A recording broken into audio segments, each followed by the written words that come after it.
Hi mga kaibigan, sa video natin ngayong araw magluluto tayo ng masarap at tipid na ulam, tokwang sisig. Imbis na butter, star margarine pala ang ginamit ko, mas mura pero malasa pa rin. Una nating igisa ang bawang hanggang maging golden brown. Tapos isunod na natin ang sibuyas. Gumamit pala ako ng onion leeks para may konting twist. Kapag medyo luto na ang sibuyas, bawang at onion leeks, idagdag na natin ang siling haba para may konting anghang o sipa.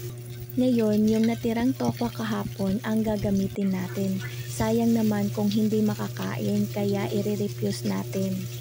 Hinihiwa-hiwa ko na ito kanina bago ako nag-umpisa kaya hindi ko na naipakita sa video. Iluluto lang natin ito ng kaunti, slight lang para hindi matigas.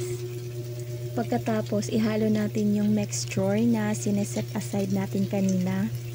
Lagyan ng oyster sauce at haluin ng mabuti para manuot ang lasa.